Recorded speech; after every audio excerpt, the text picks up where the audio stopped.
How can you get back into karate training after a long break? So I often get people saying to me that they used to train in the past and they want to get back into karate. I'm going to give you a few tips and a few things to think about in order to have the most successful transition back into training after a long break.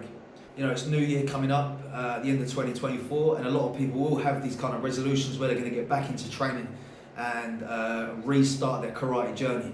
So hopefully this video gives you some ideas on how you can best get back into training, or otherwise if you're an instructor, if you're a sensei, a coach, and you have people coming to you with these kind of things, you can hopefully help them out with some of these ideas. So as always, I don't want to waste too much time with these videos.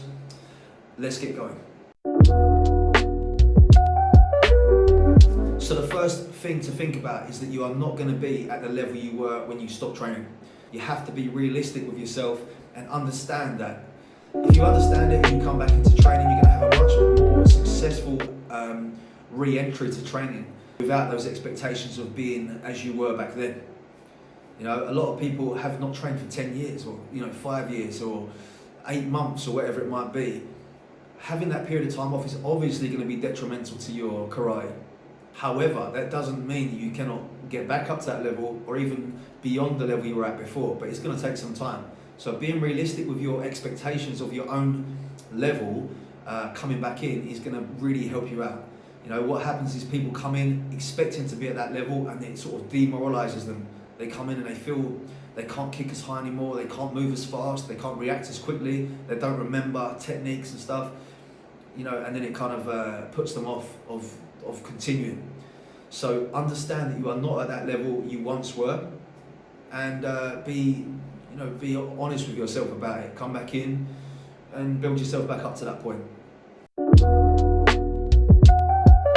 So the second point I'd like to make is to also be realistic with what you can do. You know, it's all good being very enthusiastic, but I've had students come back to me after a long break and they say, I'm going to do every day, I'm going to train 7 days a week and I'm going to do every session there is and I'm going to get my black belt and all this kind of stuff, Be realistic, because you're going from a life where you have no karate or no training in it, and you're talking about going from 0 to 100 with no transitional period. Be realistic. If you're only going to be able to manage twice a week, then just be honest with yourself and do twice a week. That's fine. Don't come from a lifestyle where there is no training and try to pack in a full program of 7-day-a-week training to that life. You need to be able to fit in what you can.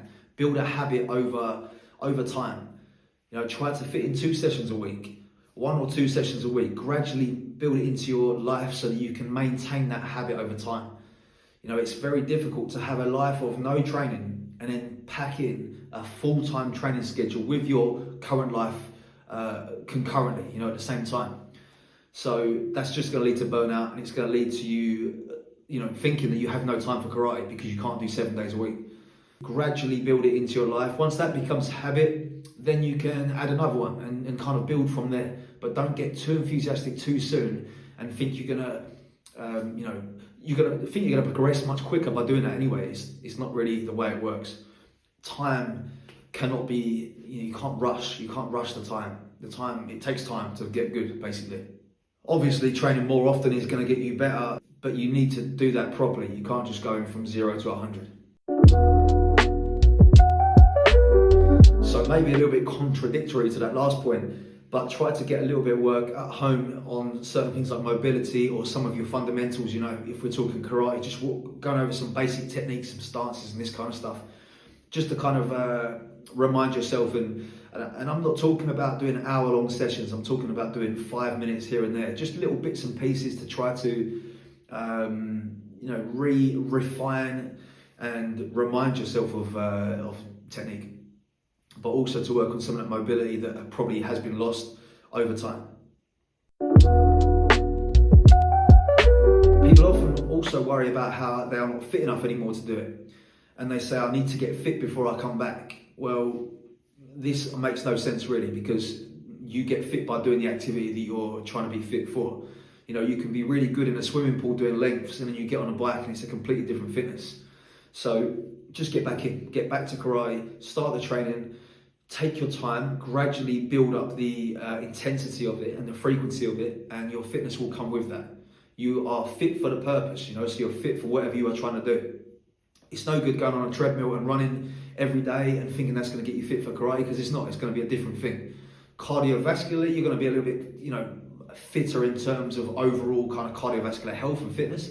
But for karate specifically, there are different things we need to do as well. There's a bit of muscular strength and endurance that's required. Some anaerobic type work that is also required. So, just get back into karate and do that. One of the next ones I get often is people come to the dojo and they say they trained 10 years ago, 5 years ago, somewhere else, did something different, and they want to maintain, they want to still come back at their same grade. There is respect due that they've done the work in the past. However, it's important that people come in and, again, are realistic with themselves. Is it really right to put someone in as a black belt when they haven't trained for 10 years, and other people will treat them as a current black belt? So when it comes to sparring, they're going to consider them to be a black belt and able to train and spar and do the things that a black belt should be able to do. Come in, be modest with it and humble, where, step down a little bit and then come back up to that. What I would normally do is let them come in at a, maybe wear a white belt for a little while, and then they can probably wear their black belt after a little while. Or if it's a different style, sometimes it's different. I'll grade them accordingly, depending on where they're at. But getting too obsessed with grades and stuff is the wrong mindset. If you've had a period of time off of karate, consider yourself out of the grading system.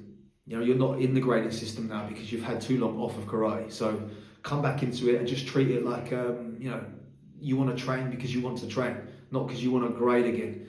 That will come with time and something you should already know if you've done karate before. But, just come back in, enjoy the process, gradually come back into it, worry about grades later. Final thing is that people often worry that they're going to be judged for coming back, after a long time off. I don't care, if people are training, they're training, and I'm happy for that. If someone has time off because of their life gets in the way or whatever, or they don't want to do it anymore for a little while, there's no problem. I'm not going to hold that against anybody. If they want to have some time off and come back, absolutely fine. So in the right dojo, with the right instructor, right sensei or whatever, then, they're not going to treat you any differently. If someone wants to learn karate and they want to train in my dojo, then by all means come along. There's no problem. Everyone that turns up to a dojo should be respected, because it's not an easy step, and I understand that and I appreciate that. It is not easy to get back into the dojo or to start in a dojo in the first place, or to go to a different dojo and try something different. But just go in. As you will know, if you've trained before, karate is a friendly environment. Get in and just get going. If you've got this far in the video, drop me a comment. Let people know your tips about getting back to training. Have you had a break? If you've had a break, how did you go about getting back into it? And if you are considering coming back, put your concerns in the comments and I'll address them. I'll answer your questions. But just get back into it. Go through the dojo doors and get going again. There's nothing to worry about. So if you've not subscribed already, please do so. Good luck in your training in 2025, and I'll see you in the next video.